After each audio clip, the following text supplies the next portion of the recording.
How are you feeling? Huh? How are you feeling? Fine?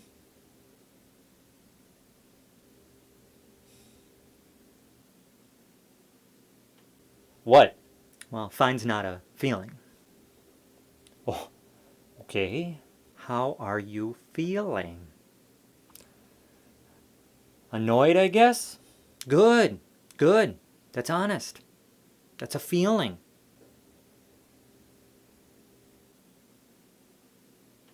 How are you feeling?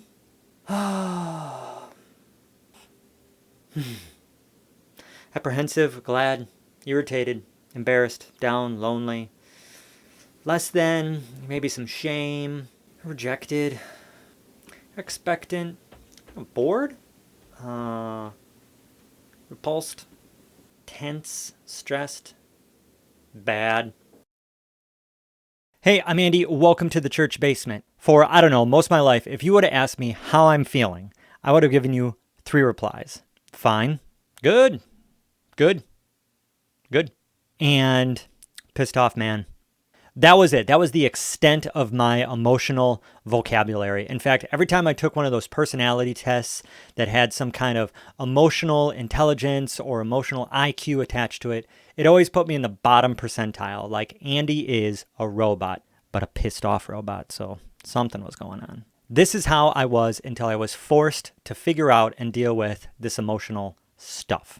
I could no longer just be a robot. I was told I needed to deal with these feelings that I had stuffed and numbed away for so long if I wanted to change and grow, or I was going to be stuck and stay on this path that I was on. That was not an option, so it was time to get in touch with my feelings. Now, I know what some of you might be thinking. A white middle-aged dude talking about his feelings on YouTube? I'm out. I get it. Talking about emotions and feelings can be awkward and foreign and confusing. It's just not a normal thing for many of us. Completely normal for me. That said, regardless of how uncomfortable or awkward discussions on emotions can be, there's really no way around it if you want to experience the type of life and faith that many of us want to have.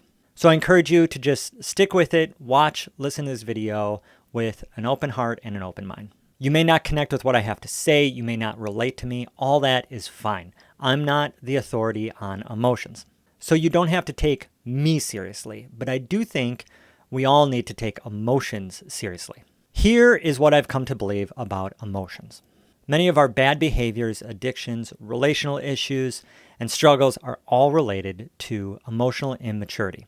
So if you want to change, part of the solution needs to include dealing with and figuring out emotions. If you want more intimacy with God, if you want to deepen your faith and your dependence on Him, if you want to get sober and recover from whatever addiction you're going through, if you want more intimacy in your marriage, if you want better relationships in general, if you want to prepare your kids to handle life better, you need to figure out and deal with emotions. Now, I'm not saying you can't have intimacy, faith, sobriety, recovery, good relationships, all that, without figuring out and dealing with emotions. Of course you can. Emotions aren't everything, but they're an important part of being human. So ignoring emotions will limit you and possibly hinder you from growing and maturing. Peter Scazzaro, author of Emotionally Healthy Spirituality, says, "You can't be spiritually mature while remaining emotionally immature." Now that's pretty strong language, but I tend to agree with them. Emotional maturity benefits relationships, creates empathy, compassion, an understanding of what is going on in us and others, and it opens the door to more honest and open conversation with God. Dealing with emotions allows you to gain a layer of understanding about yourself, others, the human condition.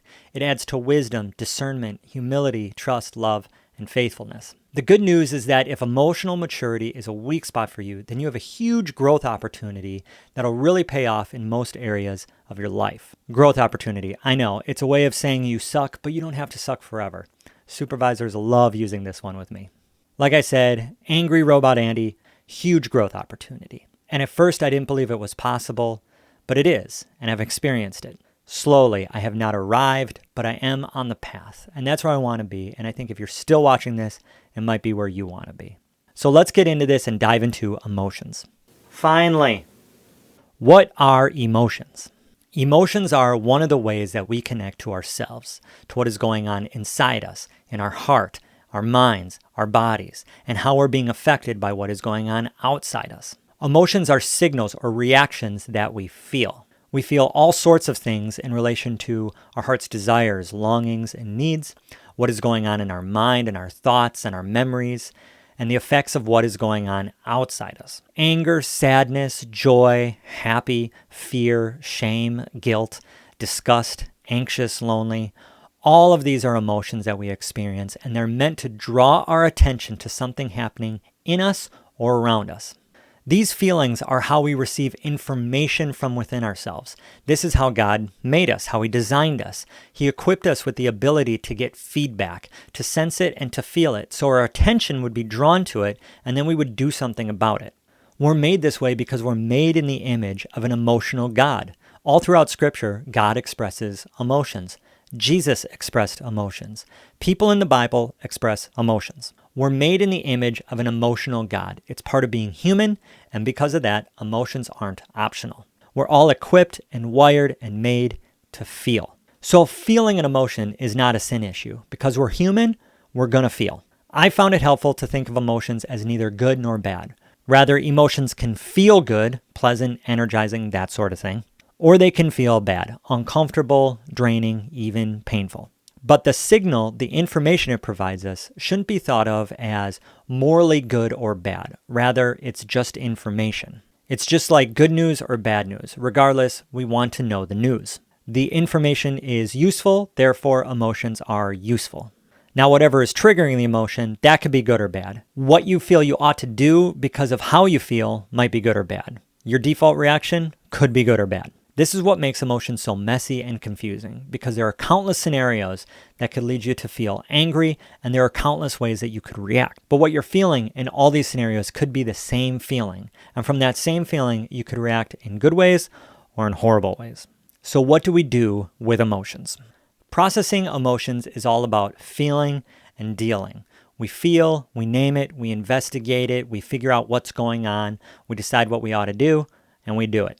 Feeling. Not all of us do this by default. If we tend to find emotions too uncomfortable to handle, we numb ourselves with chemicals, alcohol, work, and other obsessive behaviors. If we tend to believe emotions are a sign of weakness or even a lack of faith, we ignore them and try our hardest to suppress them. Side note, numbing, ignoring, suppressing, it doesn't actually work. And whatever is going on inside us, if we don't give it the attention it needs, it will express itself somehow. For me, that was anger and shame. The point is, we have to feel. Learning to feel is tough. It typically requires someone else, a counselor, a pastor, a safe friend, anyone who's emotionally mature to help you express what you need to. It's uncomfortable, it's messy, it's confusing, it's overwhelming. There's a lot of shame for many people admitting you feel a certain way. And you can only get over this by sharing it with others and realizing emotions aren't right or wrong, good or bad, they're normal. This is why support is key. Talking about what you're feeling with the right person, it diminishes the shame surrounding those emotions and actually helps you become more honest and open with what you're feeling. Part of dealing with all this stuff is developing a vocabulary, a language that lets you describe what you're experiencing. We need to be able to put some words to these feelings, to name them. It helps us clarify what exactly is going on in us, and it helps us share it with others. This is not an exact science, regardless of what people say. But there are definitely universal things all humans feel, and we can put those emotions in categories. I tend to use sad, happy, anger, fear, surprise, safe, shame, guilt, hurt, and disgust. I also like to think in terms of degrees or intensities or variations. It helps with communicating and acknowledging what might be going on. For example, with anger, I could be annoyed, irritated, frustrated, outraged, or furious. Watch out for that one. Again, support helps us figure this all out. It never is and never will be an exact science. Working with a counselor and a support network has helped me develop an emotional language that we all share, and it's been super helpful in helping me feel and deal with emotions. Then we investigate. Dealing with emotions means we need to ask, why do I feel this way? What is going on that I need to pay attention to? What happened? What am I believing? What am I thinking? We might feel fear, but it doesn't mean we're in danger. We might feel anger, but it doesn't mean someone wronged us. We might feel shame, but it doesn't mean we did something wrong. We might feel happy, but it doesn't mean something good happened. Maybe something bad happened to someone else. What's up with that? The point is, when we feel something, we pay attention to what is going on inside us so we can work through it. What's making me angry, ashamed, afraid, happy? For example, you could feel anger for all kinds of reasons, but it doesn't mean you've actually been wronged.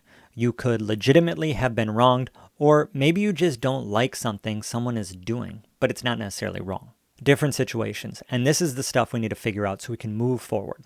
Often we can respond to emotions reactively, meaning we don't give much thought to what is causing us to feel a certain way. We just react, letting the emotion guide our actions and our decisions. Or we can respond to emotions by numbing, ignoring, and avoiding them. Here, we let our default tendencies guide us. In both these scenarios, we react to our emotions without giving much thought as to what is happening in and around me.